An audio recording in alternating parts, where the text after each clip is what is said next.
Hi, welcome to Headlines that I'm glad to present. The main news stories.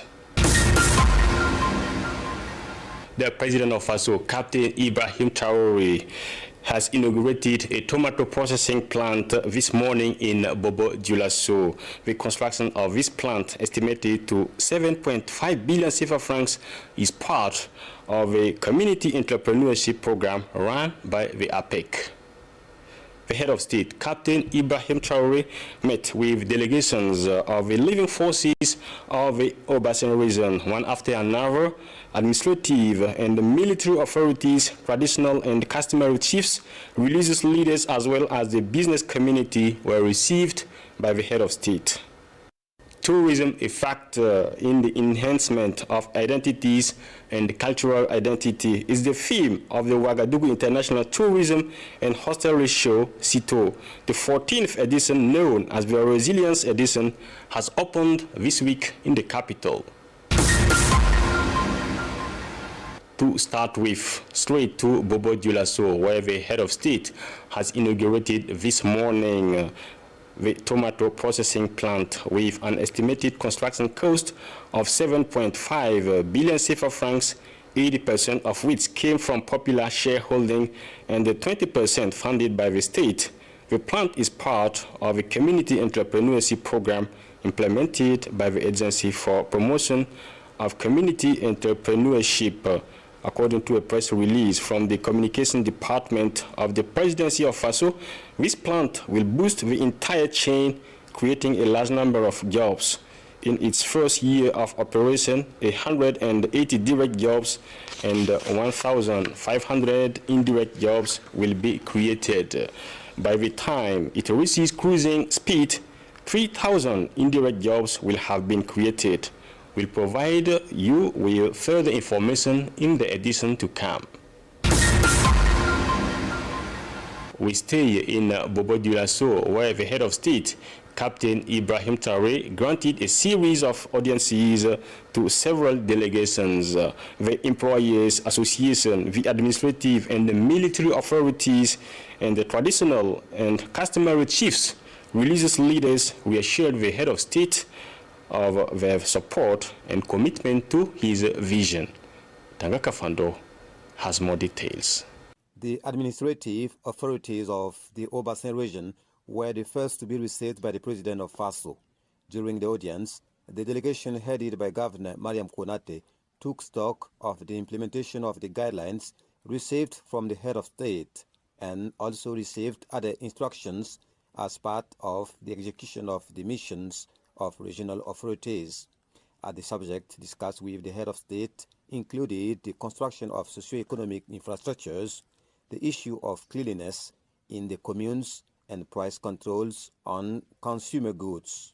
We reaffirmed our full commitment to support and carry out all the instructions of the head of state with great commitment and availability, said Governor Mariama Konate. After the administrative authorities, the military and paramilitary authorities of the region were received by the President of Faso. Opportunity for Battalion Chief Lassane Porgo, commander of the 2nd Military Region, to present to Captain Ibrahim Traore the security situation in the region, the actions taken with the support of the head of state, and the future action that need to be taken. The entire hierarchy of the defense and security forces in the region paid close attention to the instruction of the Supreme Commander of the National Armed Forces and pledged to work together to continue the fight for the liberation of the area of operation, according to the Battalion Chief Lassane Porgo. As regards the customary and religious leaders, they welcomed the President of Faso and congratulated him on the effort made in the fight against terrorism. According to the spokesman Shaka Sano, the defenders of tradition thanks the President of Faso for keeping his promise to build a tomato processing plant in Bobo Dioulasso. Through their spokesman, Archbishop Yembaodo Paul Ouedraogo of Bobo Dioulasso, the religious leaders regretted strongly the fact that on this land of Burkina Faso, blood is shed like water. the president of Faso, Captain Ibrahim Traore, also granted audience to the Obasan section of the business community led by its president. According to Boubacar Barrow, the delegation went to present the members of the board, which has been recently elected. The Employers Association of the Obasan region says it shares the vision of the president of Faso to lead the country to reduce imports in order to focus on production and processing. People in Burkina Faso import a lot, and traders do nothing but import. But with a change in policy, if we manage to produce at home to promote industrialization, we think that's a good thing, said Boubacar Barrow. The Employers Association of the Obasan region reaffirmed its support to the president's vision for a prosperous economy of Burkina Faso. Back to Ouagadougou to speak about the first statutory meeting of the year 2024 between the High Council of the Judiciary and the President of Faso.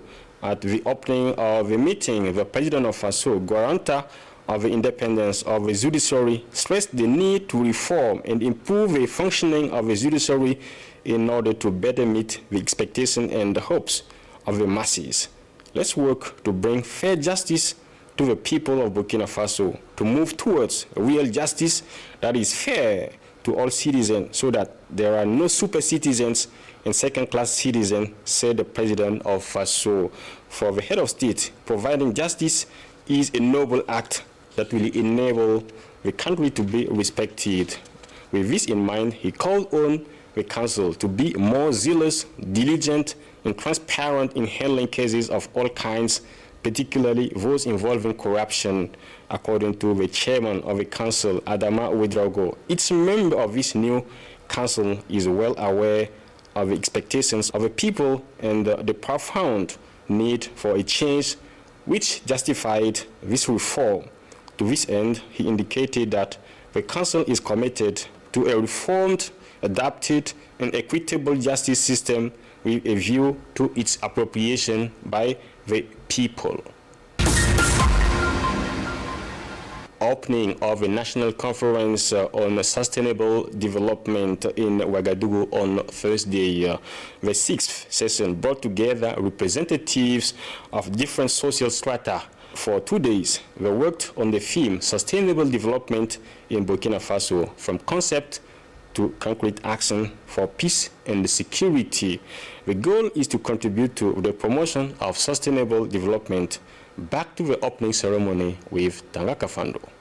Burkina Faso now need concrete action rather than concepts on the sustainable development, according to the Prime Minister presiding over the opening of the conference of the National Council for Sustainable Development. For Dr. Apolline Kelem de Tambela, we need to take big steps toward high-impact actions to the detriment of concepts which are still dynamic. The sixth section offers, according to him, the opportunity to evaluate concrete action on the ground in terms of sustainable development and to identify their contribution to peace and security in Burkina Faso, which account for the theme Sustainable Development in Burkina Faso, from concepts to concrete action for peace and security, a theme that is in line with the government's vision explained in the Action Plan for Stabilization and Development in its axis 1,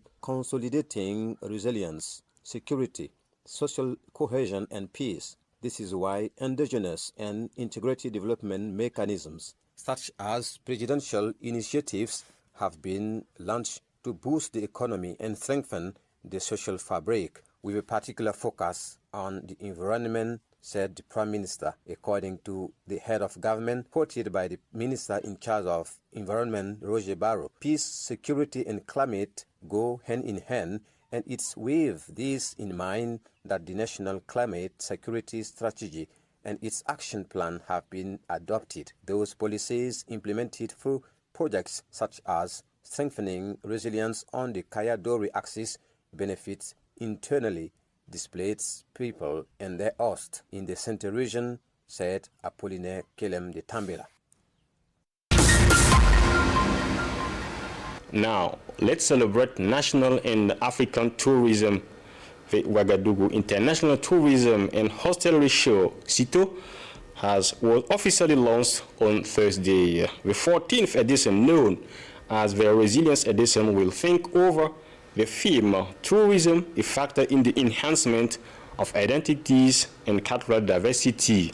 This major event aims at promoting the tourist riches of the African continent and strengthening exchanges in the tourism and the hotel sector. Tangaka Fando reports. The 2024 edition of the Ouagadougou International Tourism and Hotel Trade Fair, CITO, is a showcase for promoting the sector despite the security challenges in the sub-region. Niger and Mali are the special guest countries. For tourism and hotel industry to be truly promoted within the IUS, a synergy of action is needed between the various structures operating in the sector, said the spokesman of the special guest countries. And the 2024 edition is a new opportunity to strengthen solidarity despite the difficulties. According to Anafi Suleiman, Secretary General of the Nigerian Minister in charge of culture, the business of tourism must make room for the business of tourism with the momentum generated within the IUS space. The State Minister in charge of Civil Service, Basol Mabazie, representing the Prime Minister, recognized the merits of the Burkinabe people for their resilience with the continued resumption of international cultural events such as Siao and now the CITO. The Cascades region is the guest region of honor. This edition of CITO will be marked by conferences, B2B meetings, and the award ceremony for the winners during the closing ceremony on Sunday. A campaign to collect archives and artifacts linked to the August 1983 revolution and its leader has been launched. Costing a total of 15 million CFA francs, this initiative aims to preserve the legacy of the father of the Burkinabe Revolution and its movement. The project to build infrastructure of Thomas Sankara Memorial and its partners held a press conference on Thursday in Ouagadougou to give more details. Tangaka Fando has more details. This national and international campaign follows the dispersal and gradual disappearance of the archives of the August 1983 revolution, threatening the deprived current and future generation of essential historical heritage, said the coordinator of Thomas Sankara Memorial Infrastructure Construction Project. According to Luc Damiba, the archives and artifacts collected will provide infrastructure such as Maison des Mémoires and the virtual library with precious items. This campaign aims to collect several items, including written documents, objects, audiovisual documents, photos, administrative texts, and collections of testimonies and memories retracing the events and idols of the crucial period of Burkina Faso's history. The initiative has three objectives, according to the speaker: preserving national history, education current and future generation, and promoting social dialogue. Luc Damiba said that each document, testimony, or object collected will contribute to a better understanding of events, but also of the idea and dreams that drove the Burkinabe of that era. The organizers also intend to inspire young people about the sacrifices and struggles that shaped the country. Sites will be identified in the region to facilitate collection, but in the meantime, the headquarters of Thomas Sankara Memorial in Ouagadougou is available to receive these archives and artifacts. Anyone wishing to contribute to this collection can dial 0404 4040. Ladies and gentlemen, today's news program has come to an end. Thanks for watching and stay tuned. Goodbye.